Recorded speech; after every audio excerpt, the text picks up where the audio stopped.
simposio con relación al suicidio.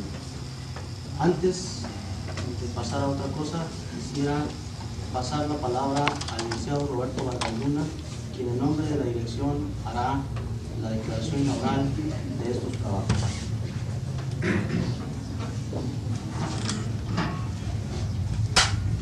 Buenas tardes, señores.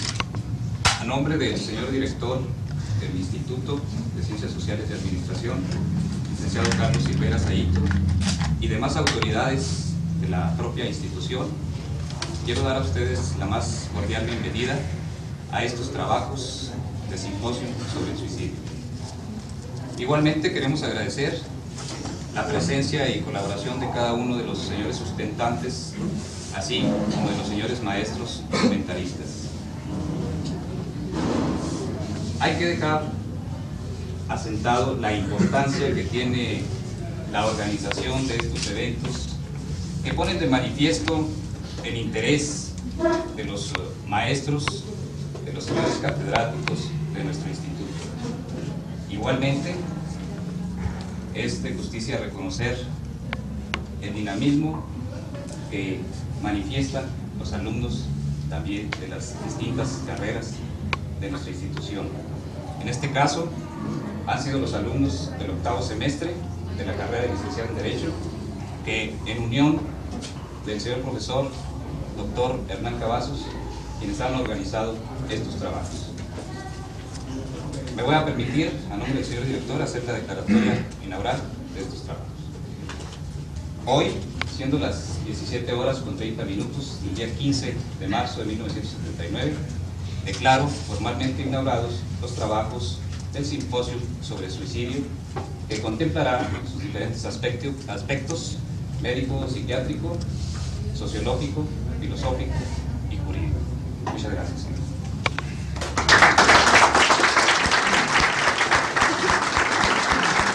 Pues bien, como afortunadamente dijo el licenciado Vargas-Luna, el controvertido e interesante tema que en esta tarde y en estos trabajos se va a abordar, el suicidio, se va a tomar en cuenta y a comentar por algunos de nuestros maestros, pero antes será expuesto por los participantes que voy a permitir presentar a ustedes.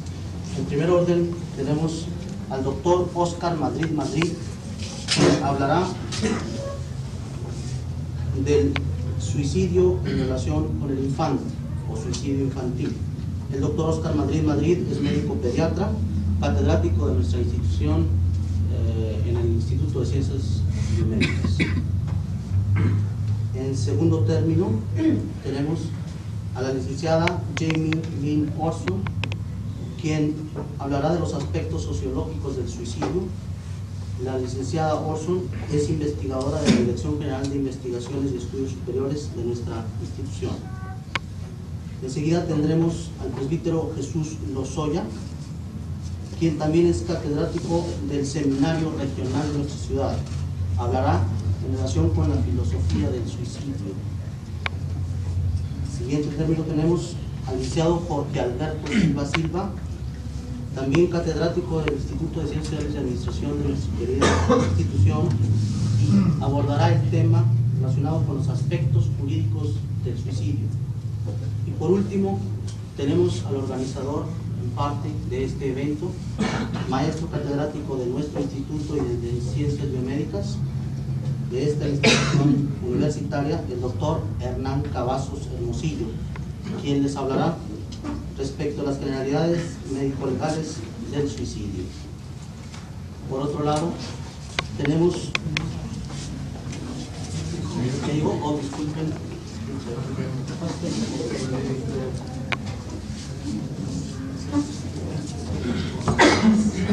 con la presencia del doctor Víctor Manuel Acosta Chávez, quien es médico psiquiatra, catedrático del Instituto de Ciencias Biomédicas de nuestra institución, y abordará a su vez el tema en relación psiquiátrico o en relación con la psiquiatría del suicidio. Por otro lado, tenemos también la colaboración de algunos de nuestros maestros tendremos comentando posteriormente el tema, en primer término, al presbítero Luis Duarte, quien es rector del Seminario Regional de Ciudad Juárez. Enseguida tenemos al licenciado Miguel Lucero Palma, quien es director de la Escuela de Trabajo Social de nuestro instituto, también comentando sobre el tema que los exponentes abordarán. Por otro lado, tenemos a la maestra educadora Rosa Elvia González, directora de la Escuela de Educadoras de nuestro Instituto de Ciencias Sociales, comentando también sobre el tema. Enseguida tenemos bastante conocido por todos nosotros y apreciado al profesor Armando Chávez, cronista e historiador de nuestra región, que también además es catedrático de esta universidad, en su oportunidad comentando también el tema. Y por último tenemos al doctor Jaime Daniel Pacheco Espinosa, catedrático también de nuestra institución e investigador, de la Dirección General de Estudios Superiores y de Investigación de nuestra institución, también comentando posteriormente sobre el tema. Antes de pasar a abordar los temas y de pasarle la palabra al doctor Víctor Manuel Acosta, yo quiero también agradecer en nombre del director de la Escuela de Derecho, el licenciado Luis Alfonso Mayorga, la participación de todas las finas personas que nos acompañan y nos hacen el favor de traernos sus opiniones, y a todos ustedes que están participando con nosotros. Agradecemos también la presencia y ayuda, colaboración de las autoridades para que estos trabajos se lleven. Con ustedes, el doctor Víctor Manuel Acosta, con el tema del suicidio en relación con la sociedad. Antes de hablar de suicidio, tendríamos que pensar en dos situaciones universales por las que atravesamos los seres humanos. Estas dos situaciones universales son la angustia y la depresión o la tristeza. En la génesis o en las causas del suicidio está la tristeza del hombre. Todos nosotros nos hemos sentido tristes en alguna ocasión cuando hemos tenido una pérdida, ya sea de dinero, ya sea de estatus, ya sea la pérdida de una persona amada. Pero nuestro organismo, en esa búsqueda de un equilibrio biológico, de un equilibrio homeostático, hace que se reponga. Pero no todos los seres humanos tenemos la capacidad de reponernos de la tristeza.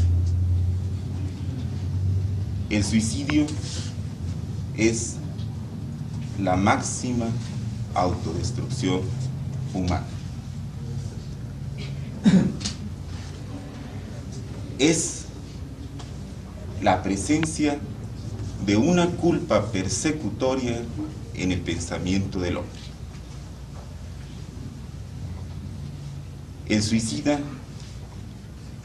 al sentirse rechazado, no ser precisamente rechazado, nos dirá: ya que yo no sirvo, me voy, pero les dejo la culpa. Y la culpa, para las gentes cercanas al suicidio, producen hostilidad, agresión, y muchas veces, si esta relación con la persona suicida ha sido de una manera simbiótica, habrá muchísimas veces otra conducta suicida en el compañero o en la compañera. Los seres humanos estamos expuestos al suicidio porque tenemos un impulso, el impulso de la agresión. La agresión puede ir hacia afuera a luchar contra los demás, o esta se puede convertir en destrucción y ver el enemigo dentro. Otra de las causas sería la escisión del yo, porque el suicida, generalmente en las historias clínicas de los suicidas, se encuentra que cuando pequeños no fueron suficientemente valorados. Su autoestima no fue lo suficientemente alimentada. Y otro motivo sería en que vivimos en una sociedad culposa. La familia nos culpa, la sociedad nos culpa. El suicidio es más frecuente en los varones que en las mujeres. Generalmente los varones, cuando se quieren suicidar, lo logran, y las mujeres no logran tanto suicidarse, aunque los intentos suicidas son mayores en el sexo femenino, pero la incidencia del suicidio en la mujer está aumentando. Una gente que tiene muchos afectos, una gente que tiene mucha gente cerca, es difícil que se suicide. Se encuentra más el suicidio en gente que está sola, gente que está soltera, en gente que está casada y que no tiene hijos, en gente que está divorciada. El suicidio en el hombre va aumentando con la edad, mientras que en las mujeres la mayor incidencia de suicidios está entre la cuarta y la sexta década de la vida. Parece ser, otro dato interesante hablando de suicidio, es que la presencia de las guerras disminuye la incidencia de los actos suicidas. Parece ser que nuestros instintos agresivos se canalizarían o se focalizarían a un acto destructivo masivo.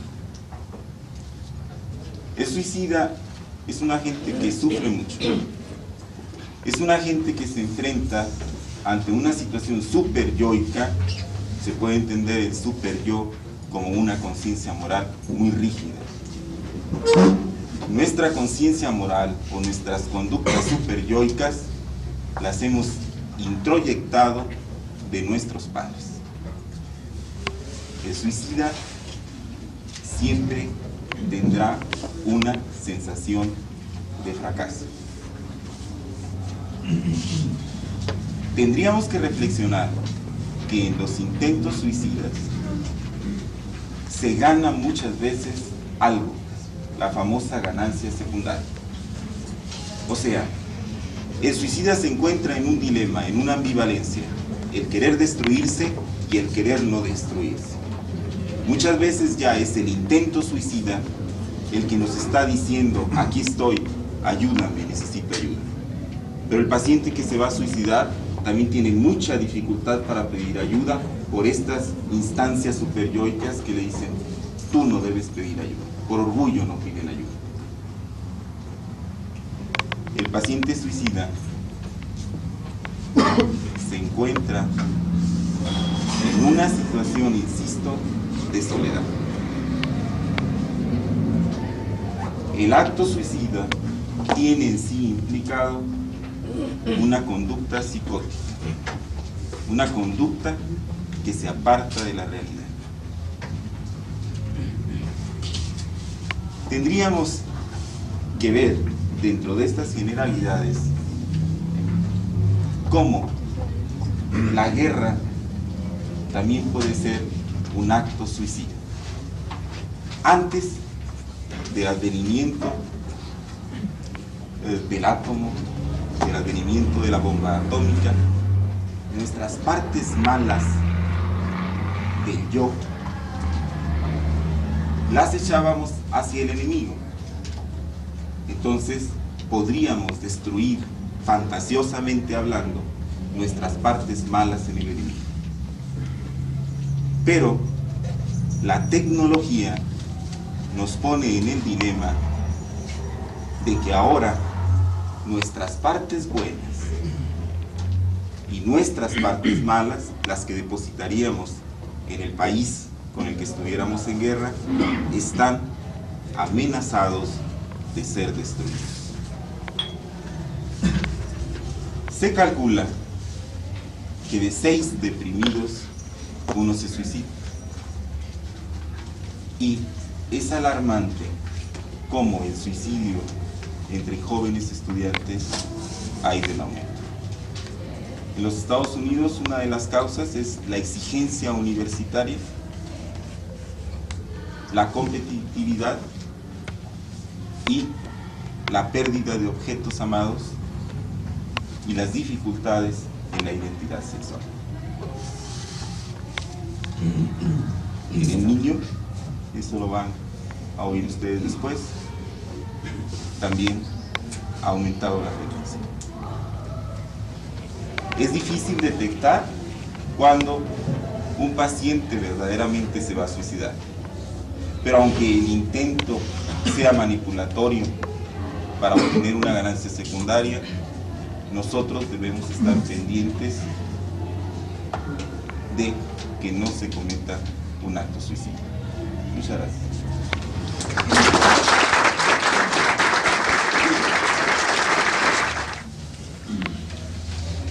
Indudablemente que esto reviste pues mucha seriedad, lo que voy a tratar de explicar un poco, precisamente porque todos en una u otra medida estamos en comunicación con niños, sea porque somos padres, porque somos hermanos, porque somos maestros, porque somos profesores, porque somos o desempeñamos alguna función que nos ponga en comunicación con los niños. El tema de el suicidio en la infancia o en los niños, hasta hace poco tiempo se le había dado pues una importancia relativamente pues que no valdría la pena según muchos autores que se mencionaron. Sin embargo, a raíz de muchas situaciones que el doctor ha puesto de manifiesto, ha habido mucho más casos, ha habido mucho más problemas con los niños debido a fenómenos que voy a mencionarles, y esto ha despertado el interés de todas las personas que nos dedicamos a hablar niños o que tenemos al menos alguna relación con ellos. En general, el suicidio en los niños es poco frecuente si se compara con las cifras que tenemos de suicidios en las demás edades. Aún dentro de las edades pediátricas, las edades de lactante menor, lactante mayor, de preescolar y escolar, y todavía incluyendo al puber, son pocos en comparación con el adolescente y con el joven. Definitivamente las estadísticas actuales respecto a adolescentes y jóvenes que se suicidan es mucho mayor. Sin embargo, repito, es un tema que debe de discutirse precisamente por el interés que despierta tanto médico como psiquiátrico como sociológico. Un buen número de psiquiatras opinan que una inclinación inconsciente al suicidio es la que explicaría la repetición de accidentes de que son víctimas algunos niños. Entre paréntesis, se dice que el suicidio infantil obedece a una causa meramente accidental. Es una opinión de un grupo de psiquiatras. Mi misión ante ustedes es poner a su consideración una serie de corrientes y de tendencias y de grupos de médicos que han estudiado este tema, y que ustedes tengan un criterio al respecto, puesto que es imposible comparar los jóvenes y comparar los niños de diferentes latitudes. Cada uno tiene diferentes problemas, cada uno tiene diferentes situaciones que atender, y por ende serán las determinantes distintas del suicidio. Esto indica, pues, lo que acabo de comentar, que necesitan ayuda eficaz y también ayuda inmediata. Con gran frecuencia el intento de suicidio es el último recurso de un niño o de un adolescente para llamar la atención, entre comillas, de los demás sobre sus problemas emocionales y que les presten ayuda para resolverlos. Es como la expresión superlativa de llamar la atención cuando existe algún problema de alteraciones de dinámica familiar. Es decir, que el padre no está siendo padre, que la madre no está siendo madre y que no desempeñan su papel o su rol dentro de la dinámica familiar, dentro del contexto de lo que se llama una familia.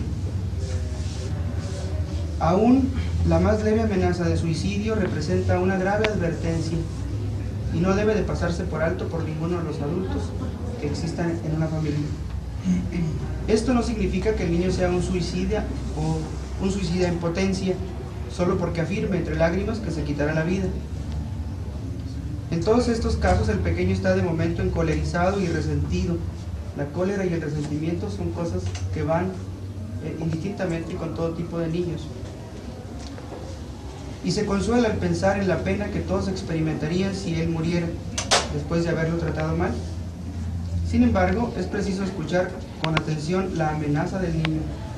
Aunque la causa parezca trivial, es frecuente que los conflictos de poca importancia hagan aflorar graves perturbaciones emocionales que pudieran ser la base o génesis de la conducta que termine con un suicidio. Los padres deberán buscar la causa del problema y hacer lo posible por eliminarla. En general, las tentativas serias de suicidio suelen obedecer a un estado de profunda depresión, como el doctor lo mencionaba también. Pero es difícil creer que exista así de manera como lo entendemos en otras edades, que en el niño exista depresión. No obstante, cualquier disturbio emocional de importancia puede conducir al niño a un intento de suicidio, particularmente si llega a la conclusión de que es la única manera de obtener ayuda. Generalmente el niño agota los medios o agota las maneras de llamar la atención de los diferentes miembros de una familia para que se le ponga atención.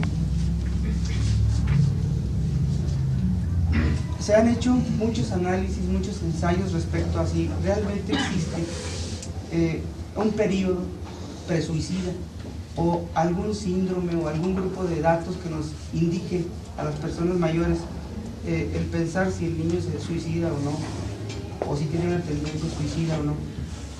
Tanto el niño como el adolescente exhibe una reacción depresiva o neurótica casi siempre, con signos de una creciente tensión.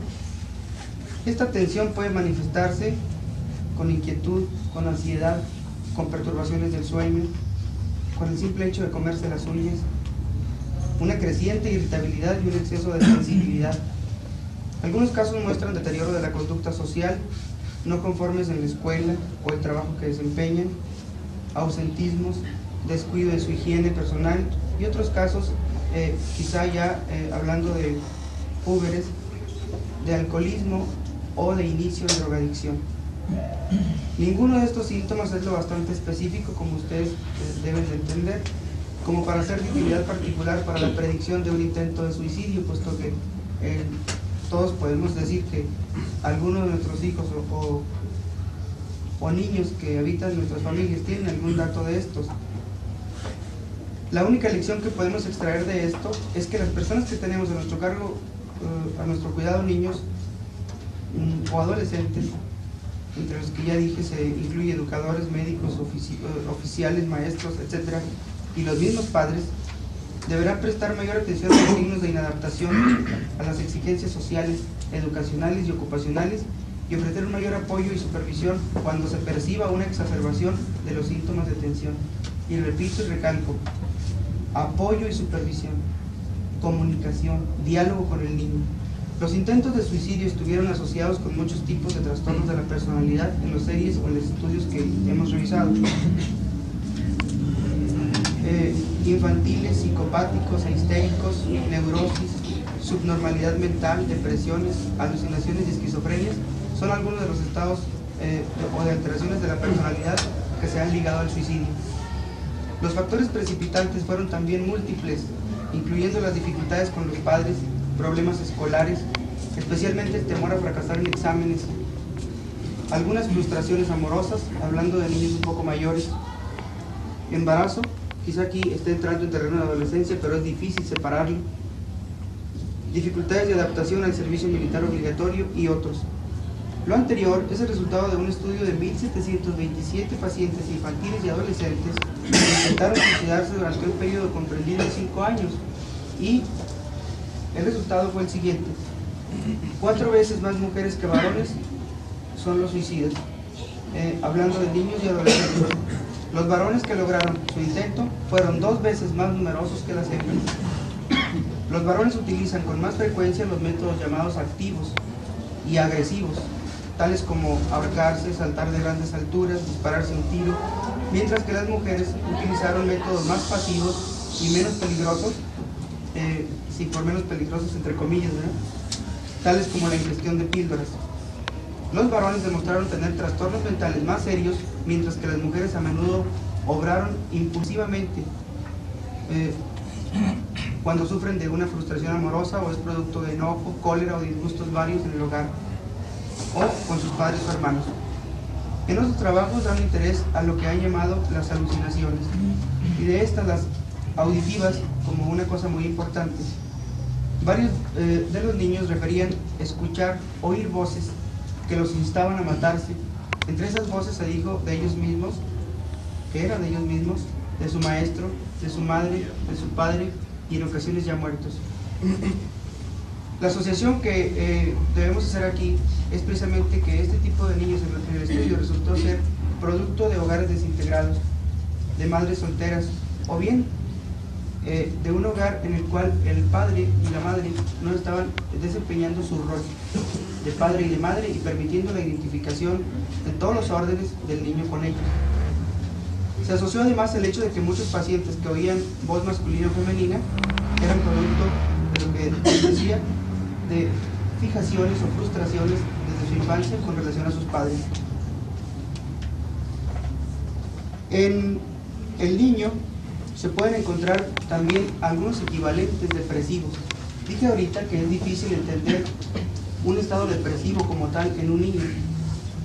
Sin embargo, se han hablado de los equivalentes depresivos en el niño, cuyos principales síntomas son el hastío, la fatiga, la inquietud, la búsqueda constante de estimulación, el deseo de ser amado, la incapacidad de concentrarse, la hipocondria y la preocupación por el cuerpo.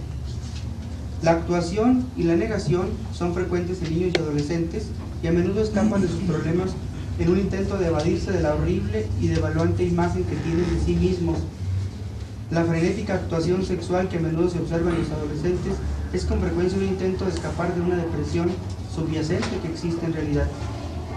Se atribuye a estos casos la depresión a la pérdida de un objeto amoroso deseado o de la propia y estimada personalidad anterior, y sostiene que en el periodo de latencia y la primera fase de la adolescencia se huye de la depresión y se la niega para proteger la buena imagen de los padres. A medida que el niño madura, su perfeccionada prueba de realidad hace difícil esta negación y comienza a culpar a sus padres por su pérdida. Es cuando realmente hay un enfrentamiento y los mismos padres lo notan al mencionar que el hijo está cambiando. Si no lleva este tipo de reacciones a suicidio o a tener en mente tendencias suicidas, cuando menos se dice que esto afecta al adolescente en los periodos decisivos